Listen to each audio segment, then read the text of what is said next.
This is Telling the Story, a podcast dedicated to exploring faith, spirituality, arts, and culture, hosted by Ninth Hour Theatre Company in Ottawa, Canada. Thank you for joining us for our podcast series about heroes and villains. Throughout the series, we'll talk with artists and special topical guests, discussing why heroes and villains capture the human need for moral clarity, determining what and who is good and evil. Heroes and villains in stories and literature, in war and conflict, in politics and news, and the ever-changing analysis of who are the heroes and villains in history. What makes our podcast unique is that you'll also get an insider's look into the many artistic and production decisions of a theater company in choosing which stories to tell and what is involved in putting together a theatrical production. So, sit back and settle in for a stimulating dive into deep ideas and the world of theater magic. I'm excited to be back for another episode of Telling the Story. This podcast series has me very excited. It's a very large topic, but there's so much to talk about and to uncover. And I'm joined today by two wonderful guests, MARITA SMITH. MARITA is someone I know to be engaged in social issues and big ideas around culture, psychology, theology, and sociology. She's passionate about stories, about literature, poetry, and photography, and has a background and vocational experience in pediatric nursing and sexual health education. I've had many fantastic and nuanced conversations with MARITA about many things over the time that I've known her. So welcome, MARITA. Thank you. It's great to be here. And I'm also joined by George Dutch. George is an actor, director, dramaturge, and writer, having studied acting at Simon Fraser University with Gunduz Kalik, and later getting a master's in cultural studies. He thinks theater should investigate big ideas related to the role of culture in shaping everyday practices of living. And that's why George is here on the Telling the Story podcast. I've known him for years and have worked with him on many artistic projects during that time. Welcome, George. I'm happy to be back, Charley. Well, let's dig in, guys. There's so much to talk about. This idea of heroes and villains. I mean, everyone knows what they are. Everyone can sort of picture a hero in their mind or a villain in their mind. We get a lot of our notions from stories, of course, from fiction, from literature. And one thing I was thinking about just to get us started, I thought it would be fun because we seem to learn the concept really young. Like kids seem to really understand while watching movies or reading books, or even at Halloween when they dress up at a party or somewhere else, that there's this idea of good people, bad people, good characters, bad, right? Good and bad, good and bad. And so I thought it would be fun if we've ever dressed up before, what did we dress up as, whether it be for Halloween or otherwise. I'll go first, and then I'd love to hear what you guys dressed up as, because I think it would just be fun, and tell us, of course, whether you thought you were dressing up as a hero or a villain. So yeah, I think I dressed up one time as Puss in Boots. And it was Puss in Boots is like this, I don't even know, like a cartoon character. It's like a cat that wears boots, and it's a swashbuckling sword using cat that, you know, saves the day. And I think it has like a sort of British accent, maybe even, or I'm not even sure, but it's been a while since I've seen any Puss in Boots. But I believe Puss in Boots was a hero in my eye. But I don't remember at the time when I dressed up as Puss in Boots whether I understood what I was even dressing up as. We're talking like really young here. So that was one that I dressed up as. I dressed up as a clown, of course, at one point. Not entirely sure if a clown is a hero or a villain. I think it's a mixed bag on that one. Some people are terrified of clowns and some people love them. So I'm not sure about that. And then I also dressed up as a witch one year. And of course, I knew that witches were bad. At least that's the kind of witch I was dressed up as, was certainly bad. So I dressed up as a villain. And my brother, I remember, was like a pirate. And anyhow, we just got to dress up and play. And I know not everyone, you know, does Halloween or participates in it, but as a kid, I never thought anything more of it than getting to dress up and having a large bag of candy at the end of the night that either stuck around or didn't stick around, depending on which one of us, depending on what we collected, of course. So what about you, George? Like, did you dress up anything? Well, you're really stretching my memory here, but, I seem to be saying this a lot. I'm of a certain vintage now, where I grew up watching black and white television. Oh. All right. So there were a lot of cowboy shows on Saturday mornings. And I remember watching Roy Rogers and the Lone Ranger and so on. So it was very easy to pick out the good guys from the bad guys because the good guys wore white hats and the bad guys wore black hats.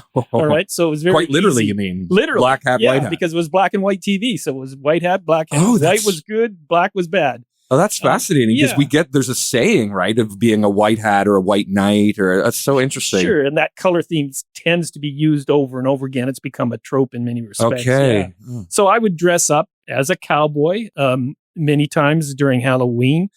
Also, I watched Superman. I remember dressing up as Superman once or twice. I remember dressing up as Robin Hood. Oh, yes. Yeah. So, that was the period that I grew up in where it was black and white. It was very clear who was good, who was bad, and you dressed accordingly. So it was literally black and white, but also black and white as to who was good and bad. But your costumes were not black and white, I'm assuming. No, they weren't. Because that would be funny if that was, yeah. Well, that's good. Thanks, George. What about you, Marita? Did you dress up at any point for anything? So we did not celebrate Halloween when I was a child for reasons related to how that particular holiday was perceived. Right. Again, heroes, villains. Right. So I did not dress up until I was an adult, and then I fully embraced the fun of being able to dress up for Halloween. So I was digging through my photo archives to see what costumes did I wear, and I have one of myself and my partner from several years ago, many years ago, where he was the Hulk and I was Thor. So that was an interesting pairing. Nice. Love it. And then I also found one from... and they're both heroes, would you say? Or Great question. Yeah, I mean... Great question. I'm less familiar with Thor. I'm more familiar with the Hulk. But even then, it's hard for me to tell, whether, I think it probably depends on whether or not you're friends with those characters, right? Because they had some interesting story arcs where, depending on who you were, you might perceive them as a villain or not. And then the other one was we went to, when the new Star Wars movies came out, we dressed up, and I don't remember what he was, but I dressed up as Princess Leia, of course. And that was definitely, in my mind, a hero. But again, depending on who you are. Right. Change. Yeah, it's interesting. Depending on who you ask certain characters, it's not always clear. And you just reminded me too, of course, superhero movies are so popular over the last 2 decades at least. And there's this concept, not just of heroes and villains, but superheroes and super villains. And that's interesting. And of course, storylines, they play with whether or not truly they are good or bad, despite being labeled as a superhero or supervillain. Sometimes the supervillain is misunderstood and they're a supervillain for a reason. And we all get to see how they became that supervillain. And the superhero sometimes stumbles into it or was born that way with special powers. And so much of those superhero stories are non-ordinary people, extraordinary people with a certain extraordinary abilities being heroic or villainous. And I remember on a past podcast, I just remember talking about, for whatever reason, the Lion, the Witch, and the Wardrobe, and that the kids in that story, what's different about a story like that is that the kids are ordinary kids without extraordinary abilities, and yet are heroes in that particular story. In that story, the kids are heroes.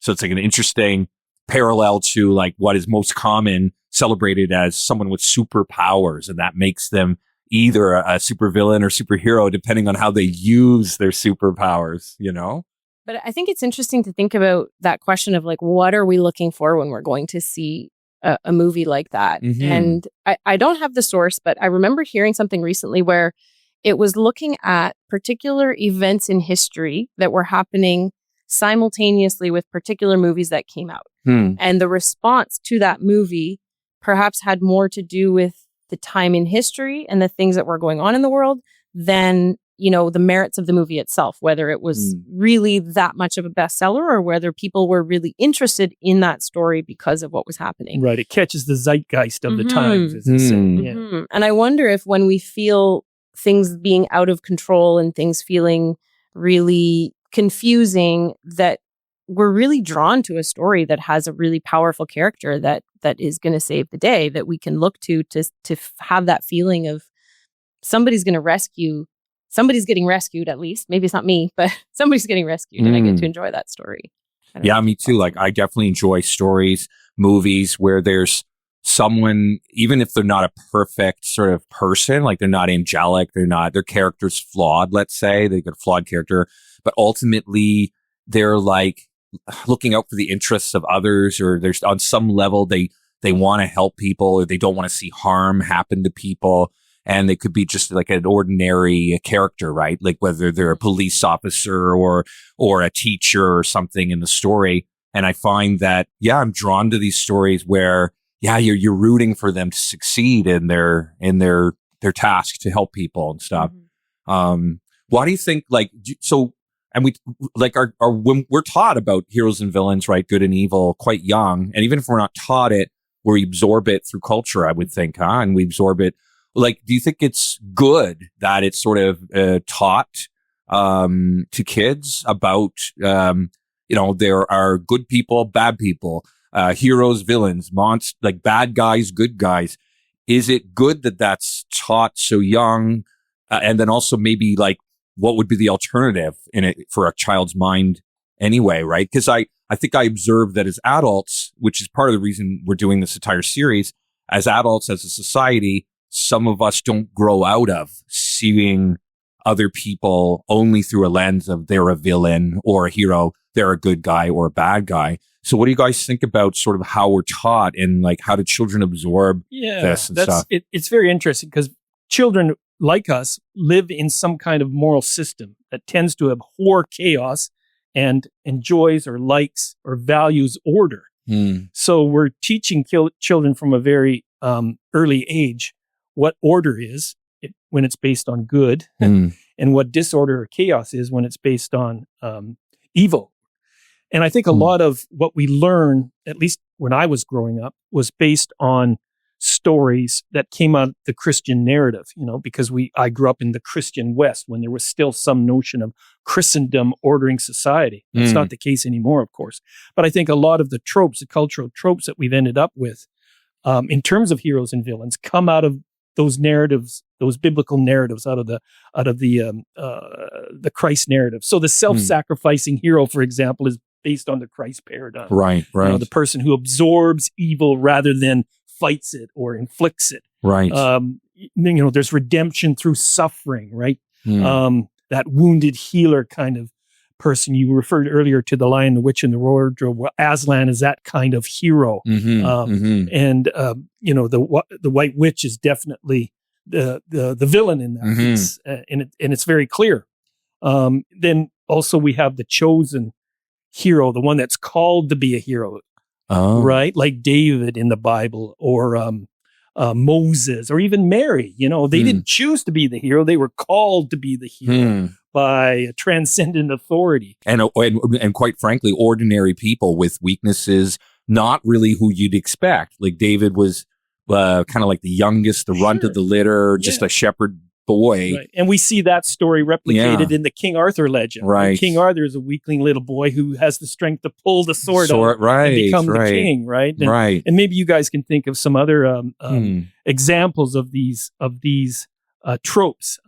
The hero that is the moral temptation hero, right? The hero who faces a dark temptation, mirroring Christ in the wilderness kind of idea. The victory consists in resisting pride, resisting power, resisting lust, or some kind of despair. We've got Galahad and Lancelot in the King Arthur versions, or Luke Skywalker.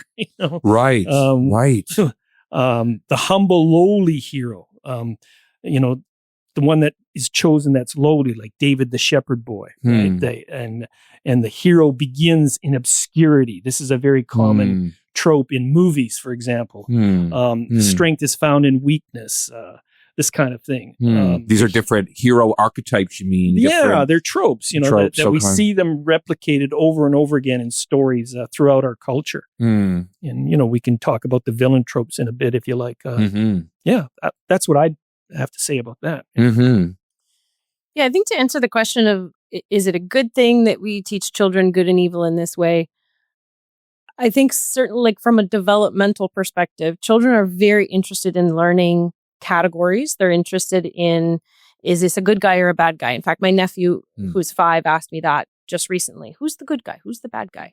Oh wow! It wasn't clear and needed. Well, I don't remember what the story was, but he just was very interested in understanding what was going on in terms of who's good and bad. Well, but the world is a scary place to a kid, right? They want to feel safe, so knowing who's good or bad helps them feel safer. So that was exactly what I was going to say next. Is that's actually part of survival, in fact, because children need to understand how to behave and how to operate in a social environment in order to have access to food, shelter, belonging, the basic needs that a child has. And they understand at a very young age that if they deviate from that, they can lose the belonging. And we see this with queer children, right? Like who are often rejected. They experience homelessness at disproportionate rates and all kinds of things of that nature. So understanding how to behave in order to access belonging is really, really important. But I think you alluded to how to behave in order to access belonging. That's interesting. Right. Yeah. Conformity for survival's sake. Yeah. And so I think that's where thinking about who are the heroes that we're presenting our young people with is actually a really important question. And how that story is understood to different children. Right. And what might be a hero to some might not, in fact, be a hero at all. Like we talked about cowboys and the good guys and the bad guys is very, very clear. If you're an Indigenous child who grew up in an Indigenous community, that hero villain narrative is going to look very different. Very different. You're watching that same movie and you're like, whoa, yeah.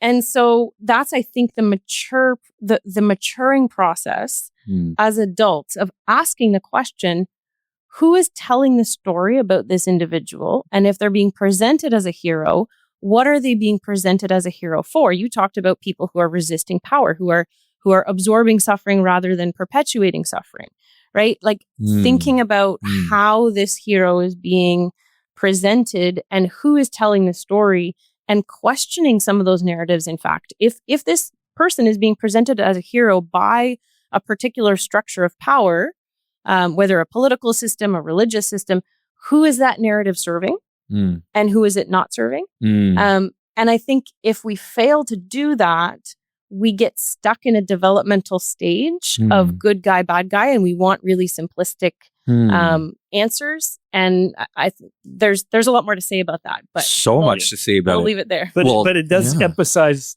the point that we've made many times on this podcast is that context is everything. Yeah. Right? That the story exists in a context. The heroes and the villains exist in a context. And it's just as important to understand the context as it is to understand the role of the hero or the villain in the story. Right. That's interesting. And who's telling the story? From which perspective is it? There's the narrative around it now, and we're going to dig into that in future episodes in different aspects of society. So perhaps the narrative in news and media and politics, that's all one thing. There's narrative in any piece of literature or story or piece of fiction, like it's from someone's perspective or it's from what they call the God perspective. So it's like not from any of the characters' perspective, but it certainly is from the writer's perspective at the very least still. It's hard to get away from that. Any play, as we know, is written from a particular perspective or experience or idea that's being put forth or presented. And then history too, Marita. Of course, you made me think about that again. Who is setting this person up as a hero of history or a villain of history? And some of that is like wildly contested today in so many different ways that it's strange in some cases, but it's alarming in others. And But it reminds me of this play where this can be part of our Gleanings discussion forum, this series called Divining Spirits. And it deals with historical figures and sort of the lens by which at the time who was celebrated as a hero of society and who was sort of ignored, and then who today would be a hero and a villain. And I know that's going to explore like the analysis of heroes and villains in history, particularly in Canadian society, right, George? Yeah. And it often depends on who has the megaphone, right? Who has the loudest voice at that particular point in history and what their thoughts are about the context. Right. Yeah, like if you're representing the government of the day in that, context, in that period of history, you get to sort of create the narrative. At least during that time, the narrative might shift a decade, 2 decades, a century later, in which it's understood by most people that what was deemed heroic and the right thing to do 100 years ago is an atrocity today, right? So it's like, I find that interesting that, who the heroes of through history maybe are the villains of today.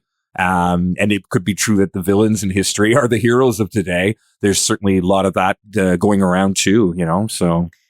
I wonder if something important to pin here is just the idea of humanity and the ways that, and I'm sure we'll talk about this more, but the ways that making someone a hero or a villain actually reduces their humanity and removes them from their full humanity. And I think a good sort of litmus test is thinking about if somebody is presenting somebody as a hero, as a figure who can do no wrong, who is the be all end all. Right. Or somebody is the absolute villain and they're the source of all the problem, right? We should instantly have an antenna up going, something's missing from this story. There's context here. There's this person is not being presented as a full human. That's so whichever good. Perspective they're being provided. So good, Maria. Yeah, like I like that. Yeah, like this. Yeah, who are we being sort of told, I guess, to applaud or revere, and then who are we sort of told to directly or indirectly to sneer at, despise, and nothing they do or say could ever be correct or good, and then nothing on the other side, nothing the other people ever say or do could ever be wrong, because they're heroes, of course, and so heroes would never do anything wrong, right? I love what you said. Yeah, it's reductionist. It's not viewing people as full humans capable of both good and bad, immoral. And that's that's very interesting. And you, George, you first, threw the idea to me of heroes and villains being nothing more than a social construct, that it isn't actually real. Like this, it is only a construct that really it's hard to actually definitively and objectively say anyone truly is a hero or a villain. Yeah, and I think it goes back to the point that Marita just made, is that in a way we kind of dehumanize a character when we make them a hero or the villain. They embody an idea, or they embody a symbol of something rather than being fully human. And of course, there's pushback against that in certain cultural activities. We see in movies that they try to humanize what was reduced to a hero or villain more and more. And in other aspects, they don't. Two major secular influences on movies and TV and in the last couple of decades have been Robert McKee with his book Story, which reduces the hero to a man of action or a woman of action. In other words, this person has a desire for something, like Odysseus wanting to get home after 10 years of war to see his wife again, and that things get in the way of that. It could be nature, it could be the gods, it could be your opponent, an evil person. It could be something inside yourself, right? But the thing is, you overcome that obstacle to get what you want. And what we see in many movies today is what a person wants is revenge on somebody who killed their spouse or killed their best friend or their crew or whatever the case might be. And their only goal is to get revenge, and they're heroic. They're seen as heroic. There's very popular movies that fit that. Yes, exactly. Yeah. And we don't really get a sense of that person as a human being. There might be flashbacks to when they were a family man or married or a family woman or whatever the case might be, their spouse. And then we had Joseph Campbell with the Hero's Journey, who brought in the whole Jungian psychology thing, that how do you deal with the shadow part of yourself? And the villain is often the part of yourself, the shadow part of yourself that you're trying to integrate or come to terms with. And that's an attempt, a direct attempt, a conscious attempt to make the hero more human, right? Showing both sides, the good side and the bad side of a human being. So there are efforts in culture to humanize what we're basically tropes, heroes and villains. Very easy to understand, good and bad. I've certainly read some nonfiction books that talk about like the imposter, the imposter self, basically the shadow self, the villainous self, the self that gets in the way of your own success, right. the version of you that's preventing you from flourishing. We have Luke Skywalker, whose father turns out to be Darth Vader, right? So he has to find a way to love that side of himself in order to become a whole person again. Right. That's sort of a classic example of what Joseph Campbell was trying to get at. Oh, wow. In the hero's journey. Fascinating. And it's like, it strikes me too, I even wrote it down, that how often I think, if people are truly honest with themselves, like that in our own life story, I wonder how we imagine ourselves. Like, I wonder if you polled like everyone, right? Like, like what percentage of people, if they were honest, see themselves as a hero in their own life story? How many people see themselves as a villain? So, in their own life story, and how many people see themselves as like a victim in their own life story, or as, or perhaps even neutral, like neither hero nor villain. I find that fascinating. It's like, it would be, I suspect most people see themselves as good people. If asked, they would say, I'm a good person, or I believe I am. And probably imagine themselves more than neutral, in the sense that they're more offering something heroic to the world or something, but I'm not sure.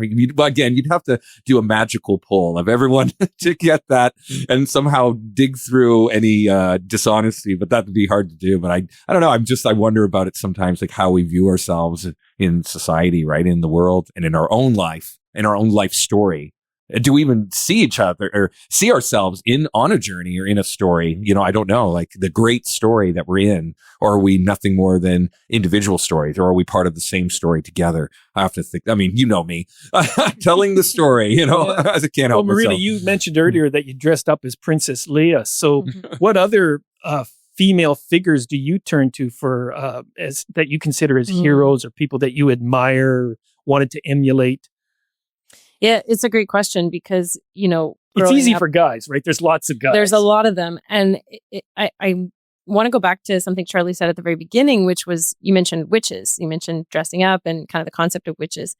And it's such an interesting example here because we have, hundreds of years of witches being demonized and murdered and tortured and horribly treated. And yet we still have this sort of idea, and the term witch is still used against people, rather than saying the villains in that story were people that demonized and tortured and murdered. The witches are somehow still the villain in the story. Right. Hence, witch hunt. No one would argue that going on a witch hunt is a good thing, if right? You look in the news, that's used always as a bad thing. Yeah. Oh, they're on a witch hunt. 100%. They're looking but if for you look in the news to see who uses that term to say, oh, there's a witch hunt against me, it's often men.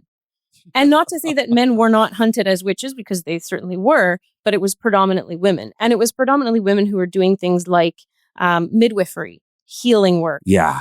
People who had really talents in perception and in intuition and were leaders in their community, women with power, actually, women with a voice. And so that kind of has become, for me, something that I'm really curious about and looking to. I'm looking for women who are often demonized and sort of pushed out, because they're often the women who actually have a really strong voice and who have something to say. And sometimes they're also complex figures. Like we kind of talked about the idea of people in media now. There's more and more narratives that are more complex, giving people more complexity. But in terms of specific examples, someone that I really have valued is Clarissa Pinkola Estes, Dr. Clarissa Pinkola Estes. She is someone who has made her life studying story and the importance of story. Did a lot of Jungian psychology. You mentioned Jung earlier.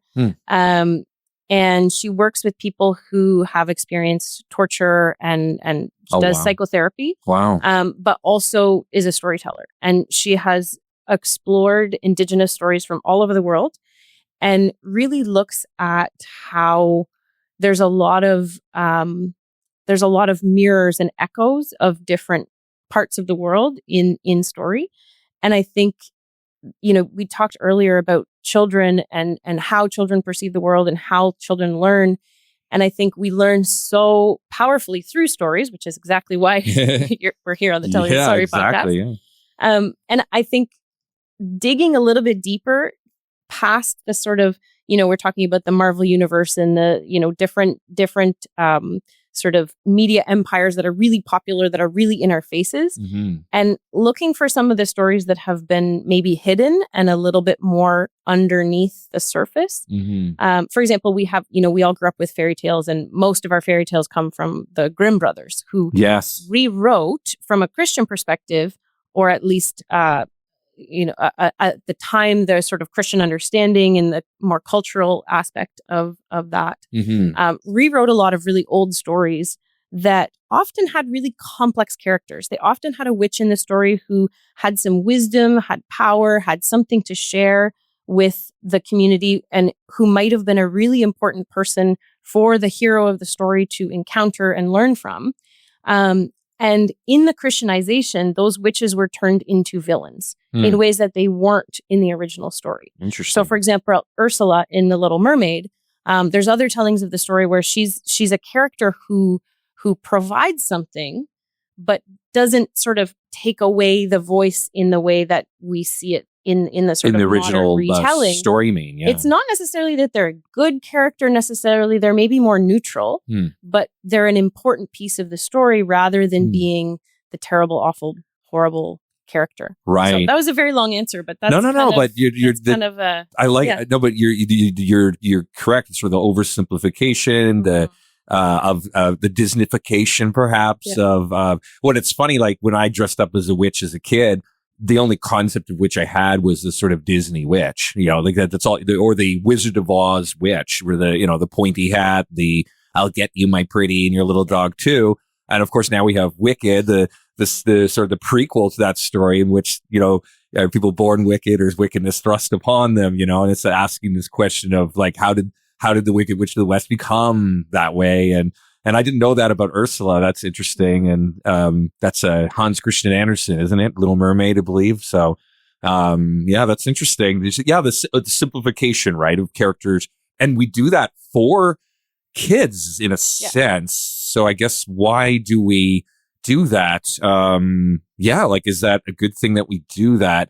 Would it be better if kids understood the world with more nuance? Are they capable? But you kind of already went into this a bit, Marita, right? This need for survival they need to understand good and evil, and they have this black and white view. But kids are also actually capable of a lot more than I think we give them credit for. Yeah. And an example of this that's a bit of a difficult story that I think of is Tarana Burke. And Tarana Burke is someone who was working with young people in supporting children and young people who'd experienced sexual violence.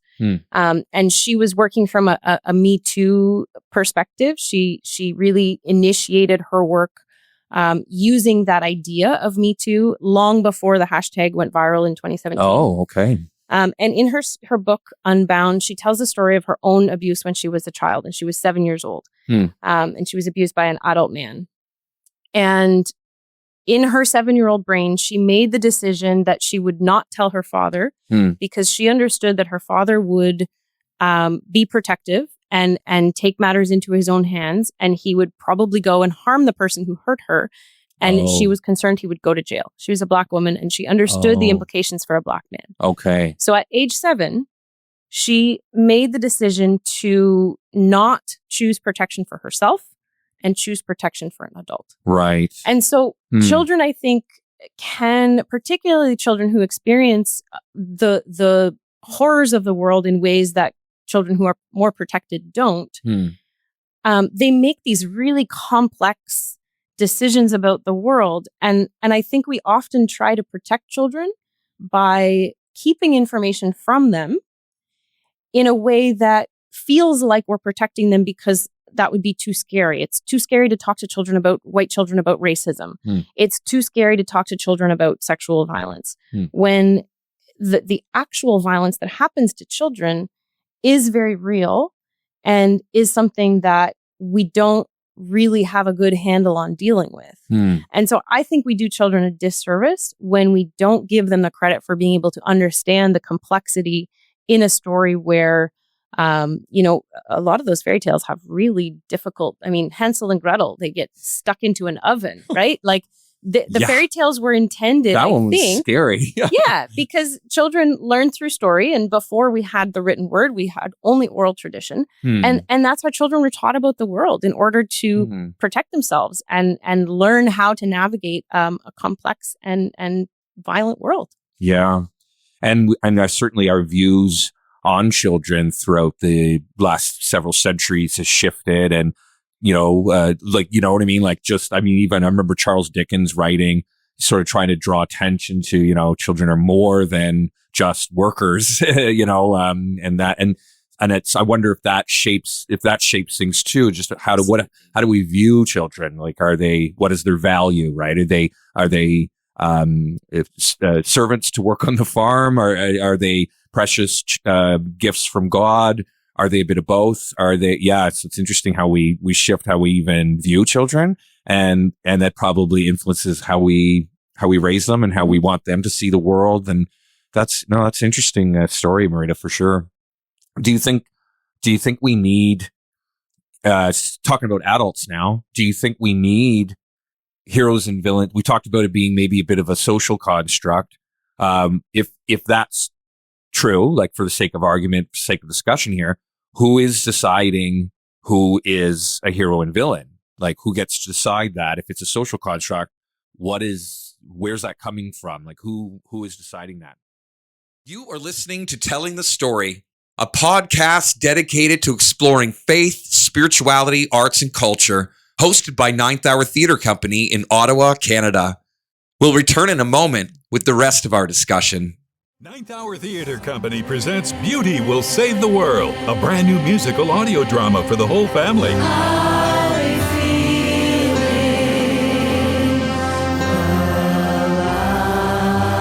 Embark on a seafaring adventure and thought-provoking cautionary tale about the importance of passing on beauty to the younger generation, where relationships once lost are found again, when tested to choose what they stand for and who they will stand with. Beauty will save the world! I've felt it! I've lived it! Laughter, action, and tears, reminding us about the sacred things that make life worth living. To listen to full episodes or exclusive behind-the-scenes content, go to beautywillsavetheworld.ca. I want to more than just survive. I want to hope and feel alive. I want to live, truly live. beautywillsavetheworld.ca. And now, back to the discussion. Do you think we need heroes and villains? We talked about it being maybe a bit of a social construct. If that's true, like for the sake of argument, for the sake of discussion here, who is deciding who is a hero and villain? Like, who gets to decide that? If it's a social construct, where's that coming from? Like, who is deciding that? Well, I think in any moral system, there is a dominant group of people. There's a dominant influence in the culture that gets to decide what's good or bad for that particular culture. I mean, the stories that came out of ancient Greece and Rome are different stories to a large extent than came out of the Christian West, for example. The thinking of Socrates and Plato and Aristotle was somewhat different than the giants of the Christian West, like Augustine and so on. So I think it really depends who's dominating the culture. They're the ones that get to decide to some extent.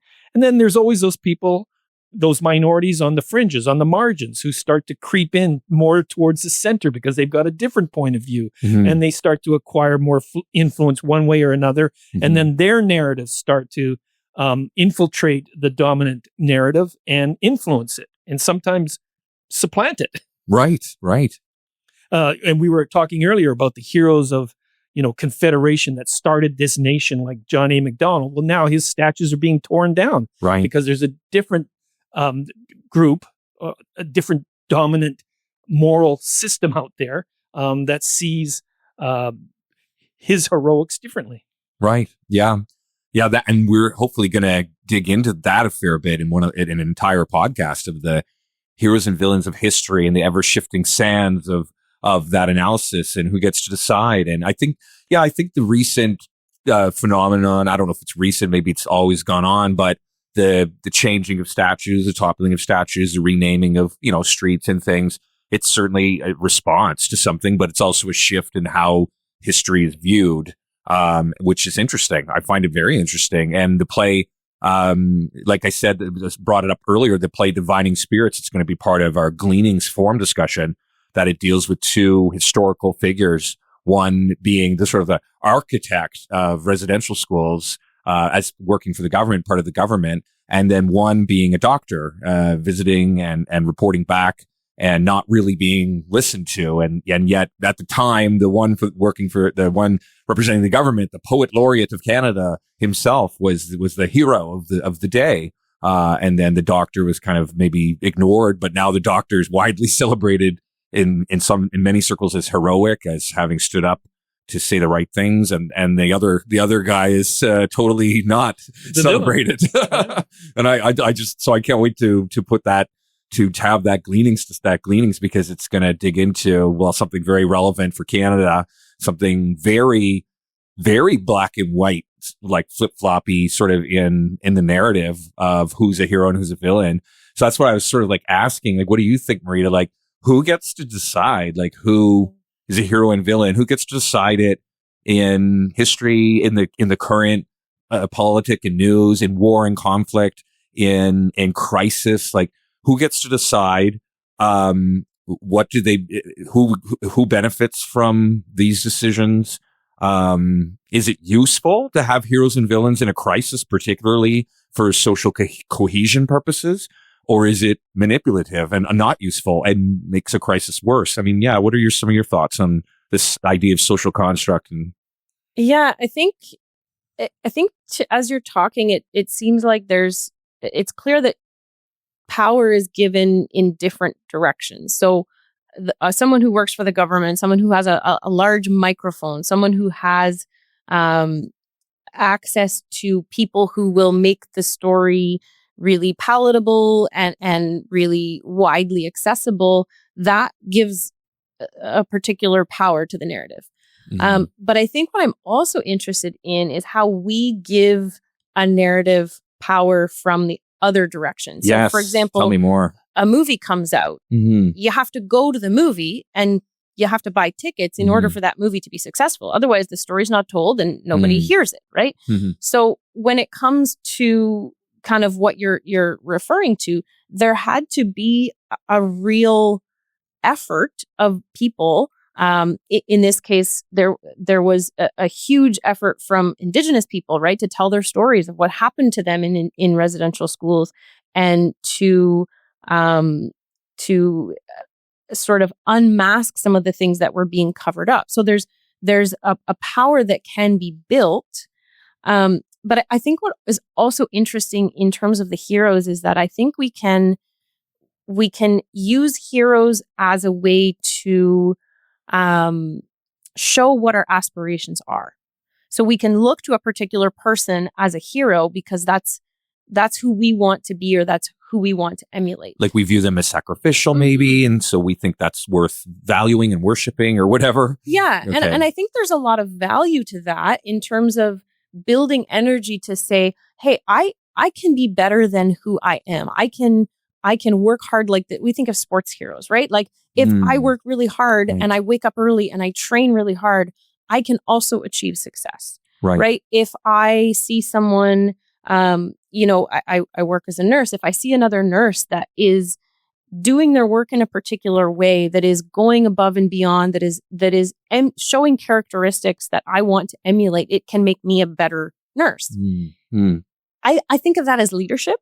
I think there's a danger when we think of someone as a hero in a sort of pedestal situation, and again, we distance them from their humanity. I think that actually starts to give us cover. And what I mean by giving us cover is that it allows us to sort of offload some of our own autonomy, some of our own power. And in a crisis situation particularly, we can feel really powerless. And so when somebody comes along and says, I've got the answer for you, I can fix this, just listen to me, just do what I tell you, it can be really tempting to offload our own critical thinking, to stop asking questions, to stop saying, are they really legit? Do they know what they're talking about? What are their credentials? Have they shown that they're trustworthy? All of those things. And we can just say, you know what? You've got the answer. I'm gonna go for it, and I'm gonna jump on the bandwagon, and I'm gonna stop making decisions for myself. Wow. And I think we can see that happening in situations that feel really out of our control.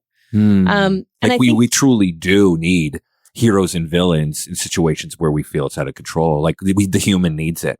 Maybe I think we need leaders, and I think that we need each other. Yeah. But I think it can be really dangerous to put somebody on a pedestal in that way. Oh, so maybe maybe to rephrase what I said, maybe we don't need heroes and villains. We replace what we truly need. I think so. With this simple thing thrust in front of us. Yeah. Okay. But there is some noble quality to the simplistic notion of a hero. A hero is generally seen by or perceived by most people as somebody that has good qualities.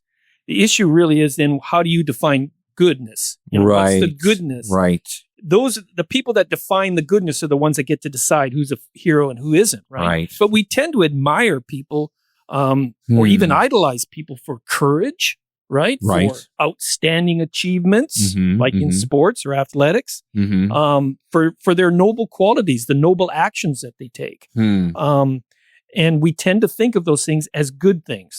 But again, it comes down to context. In one period in history, what we thought was good is now not considered by the majority of people to be good today.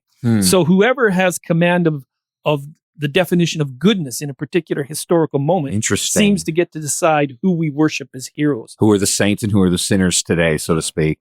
That's interesting. And it made me think too, like growing up, I don't think this way anymore, and I wonder if other people, feel this as well. Like growing up, you sort of have natural heroes on some level. Like sports heroes is so interesting that you brought it up. It's you don't want to neglect that. Like there's so many people that do grow up quite, their hero is an athlete, a very prominent. Forgive me for interrupting, but before I lose this thought, what about all the people who are awarded for heroic action? And always say, I don't feel like a hero. So many. Right? But just their action in that moment. Right.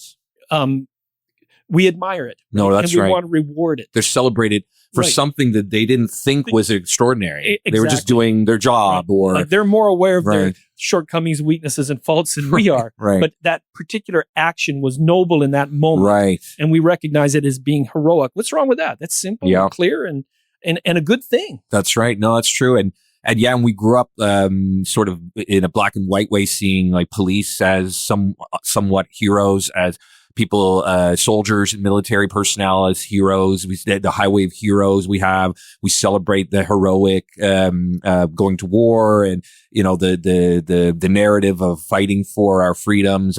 I'm using air quotes. Like these things are contested, but they're thrust in front of us. I think what you said is true though. Like a lot of people put up on these pedestals as heroes or people we should be looking to don't feel that they are that. So they're very uncomfortable being put up on the pedestal. Yeah. And in MARITA talked about the pedestal right earlier and stuff. And even teachers, nurses, doctors, they're sort of heroes. They're saving lives. They're helping people, social workers are heroes. And yet, we don't really value them in society the way we value like a pop star, So it's interesting how confused we are often where we put our attention and resources, like who's being heroic and who isn't, right? It's very interesting. Yeah. And I think that speaks to, what I push back on in terms of the label is not valuing somebody for their actions, like courage and sacrifice. Like we can value those things. But I think sometimes the label gives us a bit of cover. And an example I'm thinking of is the pots and pans during COVID. And there's this, and Charley, you and I have talked about this. Right.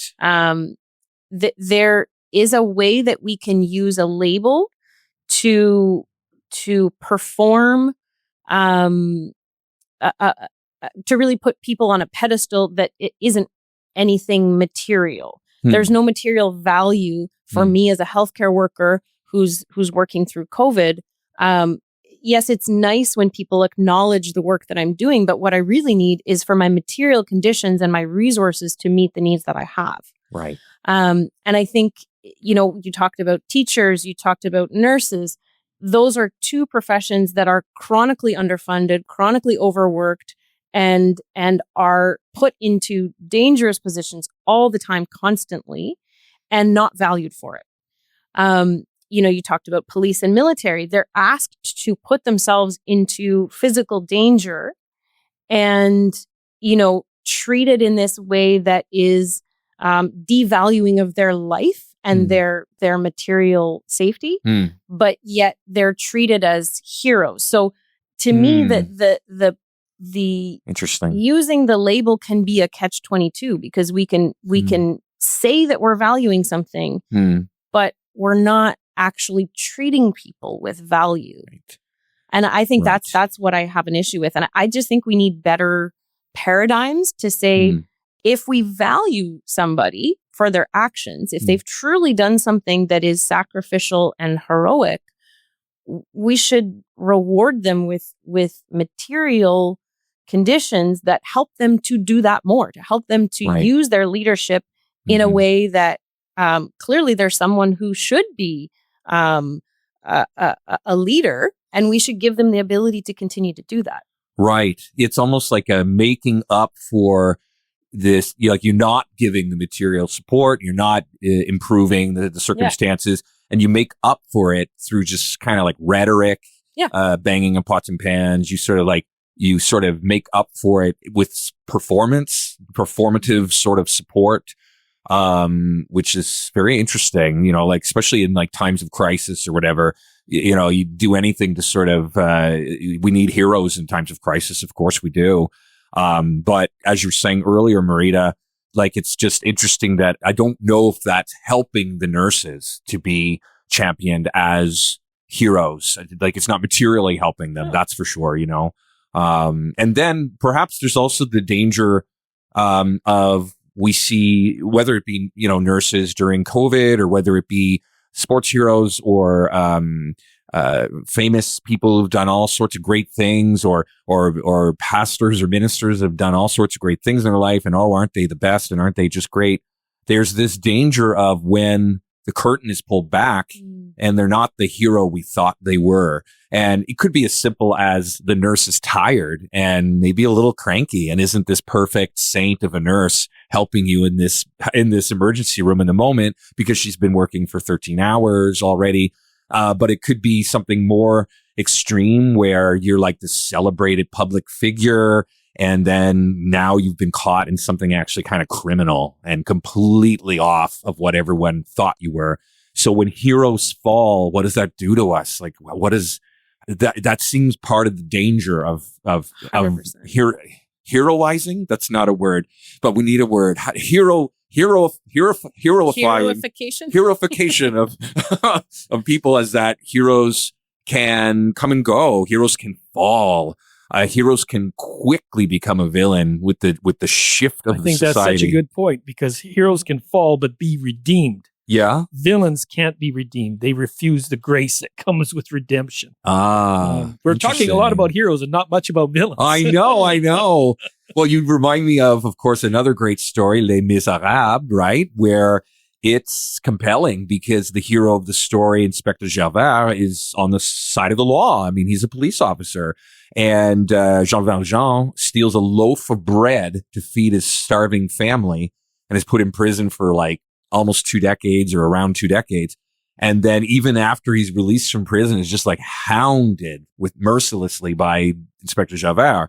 And there's not allowed to have redemption, this man. And what he did was a criminal act, but is it really villainous to steal a loaf of bread to feed your family? And in that story, of course, George, you know, and it, like, Javert is, he's in some, like, he's a law-abiding, upstanding, you know, police, but he is the villain in that story, which is interesting. And you said something earlier that made me think of this, where it's like, he's irredeemable. I mean, Javert commits suicide. He's not redeemable in his pursuit of justice with no mercy. Like, it's like all he cares about with justice with no mercy. I mean, I guess you could argue justice isn't justice without some mercy tempered in. I mean, but yeah, like, what were you going to say though? More about villains? Like, we talked a lot about heroes. Yeah.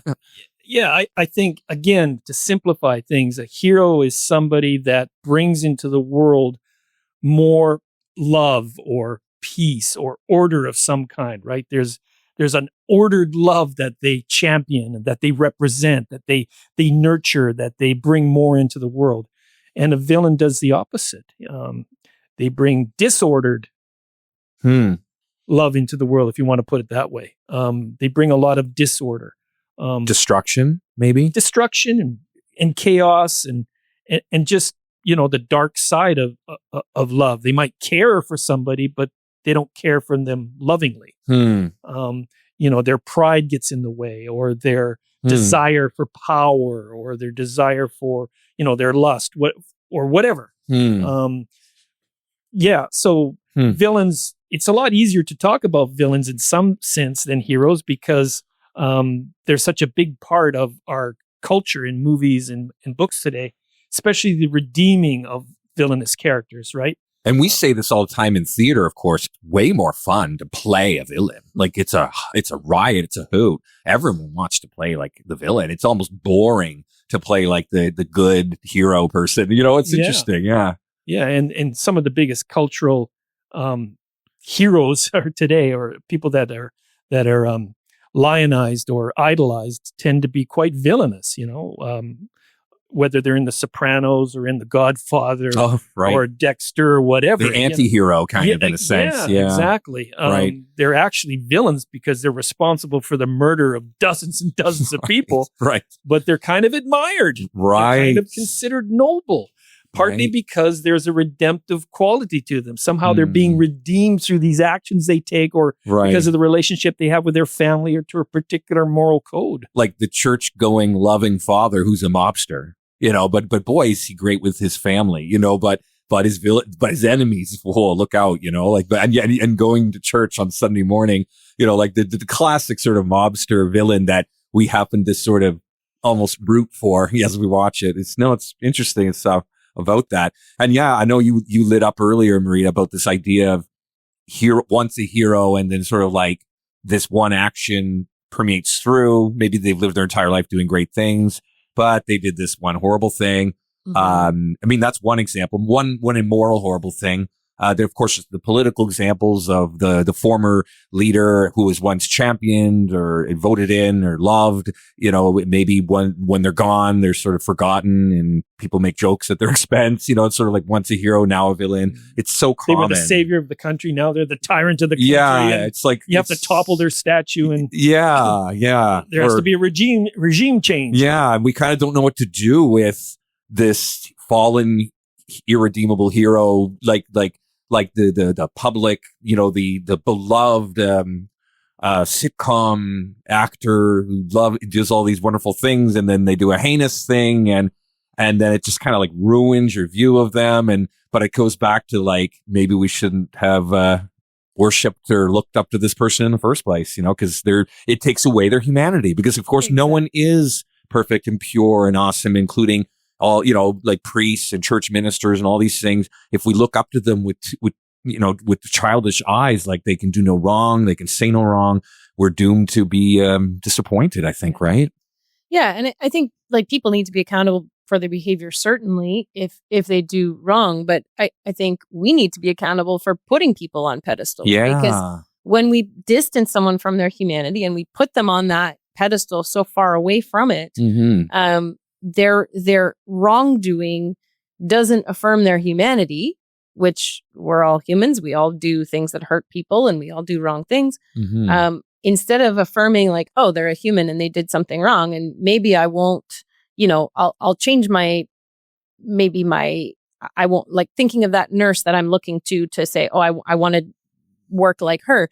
If that nurse then does something that I think is really morally reprehensible, I may not follow that lead in the same way, right? But she doesn't become distant from her humanity in the same way. Whereas when we think about, a Hollywood star Or, you know, I can think of countless examples, particularly for women. A lot of times, you know, people like Britney Spears and Lindsay Lohan, they're worshipped as stars from the time they're children, basically. And then suddenly the narrative changes and they become reviled. They become absolutely reviled. And at no point are they allowed access to their humanity. And I think a great point. That's something that we have to really take responsibility for in how we view people. Because that pathway from hero to villain is just immediate overnight. And I think that's where those questions come in of, am I seeing this person as a human who has qualities that I want to emulate, choices that I want to follow? Or am I actually, again, using them as cover? And I think we can use villains as cover as well, because we all have things in our own hearts that we might do wrong. And I think about this when it comes to reality television. And reality television is not something that I watch normally. It's like you can't look away, and yet you shouldn't, and yet it's a train wreck, right. and yet it's just so fascinating. So why is it that we're so drawn to it, right? And I have a theory that I came up with after getting sucked into a particular show. And I started to realize, I was like, why am I watching this? Because I don't find the content interesting. I don't find the people interesting. Right. They feel really shallow to me. Yeah. I'm really disgusted by their behavior. So why am I watching it? I know. And I had to face the answer to the question was really, they make me feel better about myself. Ooh, yeah. Because I think that they're bad people. Right. And that was really, that feels really gross, because I'm using them and, you know, they're people with access to money and status and power, and they're beautiful people, and they all dress really nice, and they have access to incredible homes and properties and all of these different things. But I get to feel good about myself because I'm not like them. Oh, it's so true, huh? It's so easy. And I think to that's how we use villains as cover. Oh, yeah, that's so true. And we use them as scapegoats as well, like in, because there's like the manufactured villain in the moment, whether it be in a crisis, in politics, in news, in a war. There's a sort of narrative pushing from on high. You know, these people should be hated. These people are what are keeping us here in this crisis, and it's easy to sort of scapegoat. And I like your emphasis, Marita, on like sort of like it's easy to sort of blame the higher ups, the people with power, as to establishing who the heroes and villains are, but they wouldn't be able to get to do that if we didn't give them such power. How are we participating? Like, we're just sort of letting it and taking it in, and I like how it's sort of like you're like denying your own responsibility to think more critically, to have nuance in how you view people and situations, and you're letting others decide for you what's good, what's bad, who good, who bad, you know? Yeah. Like, do you have any other thoughts about that? Again, it comes back to the moral system, right? That we feel we're morally superior to those people. They might have all the material benefits that we don't have, and that we might envy. I mean, it starts to bring up a lot of dark emotions in us, right? That we have to acknowledge or confront, and that makes us very uncomfortable. And let's remember that the creators of those programs are manipulating those emotions. Absolutely. Right? So in that sense, how much are we participating when we're being manipulated? Yeah. All right. For their profit. Yeah. Right. Because they could easily not make shows like that, but they do. And truly those people are not who they're being presented as. They're much more complex people, but the stories that are being told are the ones that are going to get the most clicks, the most eyes on it, the most, right? Like, it's always going to be the most extreme versions, and it's not real. Right. The reality shows are not real. No. They're scripted. Absolutely. The irony of it, the reality TV is nothing like reality. Even the name is a manipulation. Yeah, that's so interesting. Yeah, because there's fictional shows more realistic, and the well done fictional shows that document real things that go on and stuff. Yeah, it's so fascinating. Just this. Yeah, I mean, I can't wait to dig more into some of these specifics, right, with future podcast episodes about, like like heroes and villains in war and conflict. Like wow, what a big one there. Whether it be a particular country or regime being the hero or villain, whether it being, the particular leader or group or whatever. And this idea of heroes and villains in the news and in politics, and to be able to talk about that, it generally, like the idea of it is going to be fascinating, and talking about heroes and villains in literature and stories more, and how that influences and affects us, and heroes and villains in history, of course, and how, some celebrated hero at one point is now a villain, and vice versa. And I look forward to like digging into some of those examples. And then, just in the idea of just heroes and villains in crisis, and just the way that we respond to it. But yeah, you've given me so much to think about, both of you, with regards to this idea of heroes and villains, and, the responsibility we have in seeing people with more nuance. But that's hard. Is it a spiritual act? Like, what is it? How can people do this? What is there, an exercise they can perform? Like, what can people do, right, to be more reflective in this area, to be more open to viewing people with more nuance, instead of seeing the world so black and white, so tribal, so, my side, your side. Do you have any thoughts of what people can do to, like, for themselves, whether they're spiritual or not? Is there anything they can do, anything they can, take on that would help them perhaps in seeing the world differently? I think for me, I think a lot of it comes down to time, making the time to do things that are important to you. And if we spend all our time watching reality TV, we're not going to take the time to really think through the nuances and complexities of how we respond to heroes and villains in our society, and what kind of a moral system we're working in, and whose side we're on, and all the rest of it. It takes time, and people don't seem to have time for any of these sort of important cultural activities anymore. We're just trying to get by. Despite such advancements in technology that save us time, you'd think so. We still don't have any time. Right. Or you're apportioning your time towards disorder rather than order. Yeah. So take the time to think about these things, and talk with people and listen to podcasts about them. Right. Even if it's once a week, right? Just take a moment. Yeah. Yeah. What is there's that famous story of some Buddhist guru and some high-level rich CEO from the America goes to Tibet and says, teach me how to meditate. What can I do to bring peace into my life? And the Tibetan priest says, take 15 minutes to meditate each day. And the CEO says, I don't have 15 minutes. And the Buddhist priest or monk says, then take an hour. Whoa. In other words, there's your problem. So, that's interesting. That's very interesting. What about you, Marita? Any advice? I don't know, just help people think more in terms of, kind of along the lines of what we're talking about, not seeing so black and white, heroes and villains. I think it's a process of maturity, and that's uncomfortable a lot of the time, because it means challenging things that make us, again, that belonging, right? Like going back to the children who learn how to behave so that they can belong.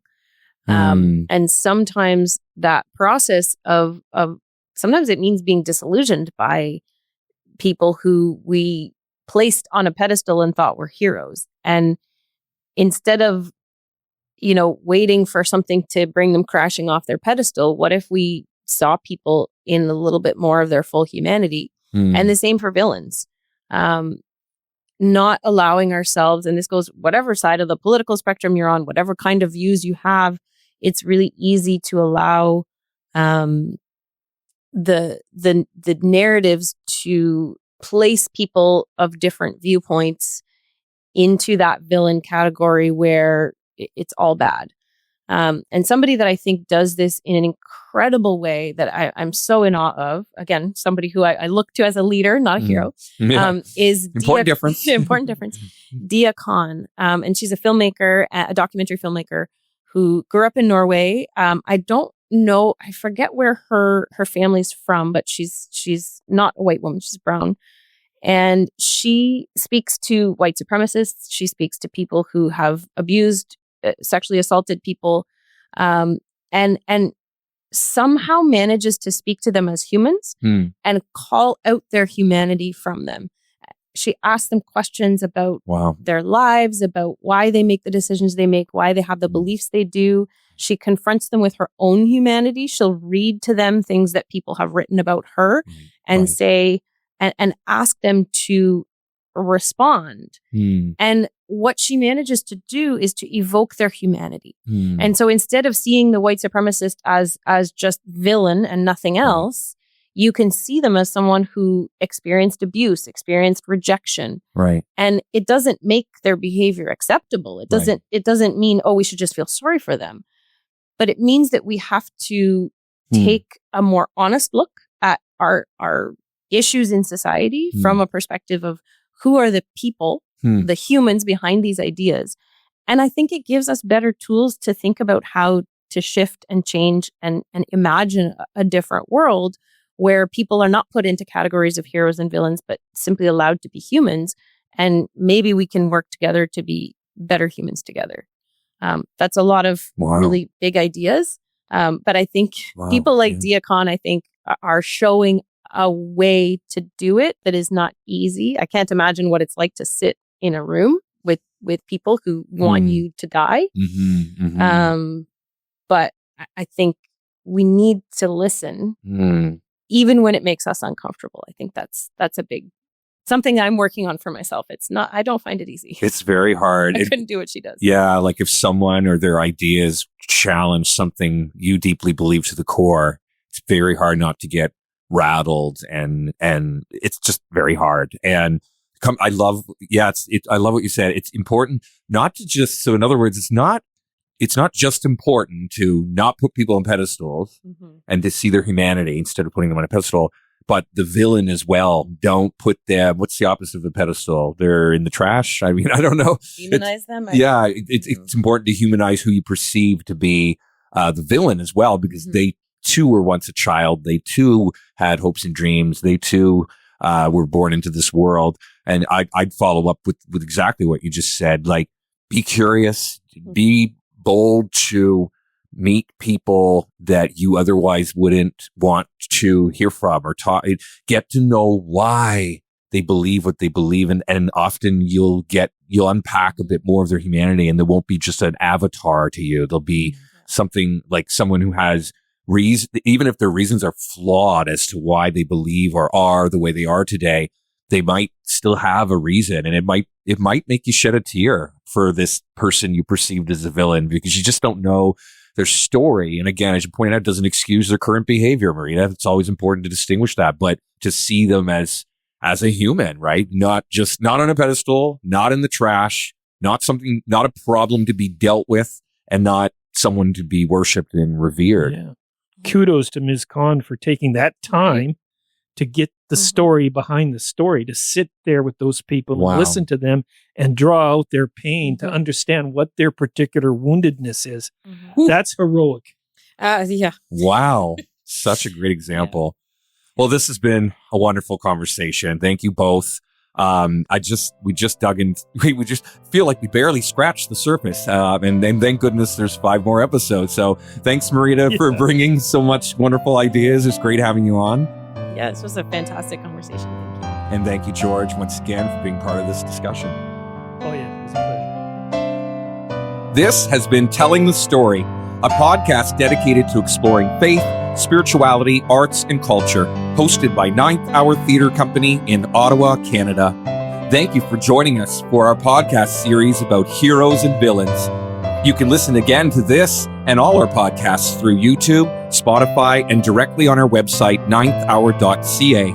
Be sure to like, subscribe, and follow us on social media, or you can sign up for our newsletter to be the first to receive exciting announcements, opportunities, and behind-the-scenes content about our current and future productions. We hope you'll join us again in Telling the Story.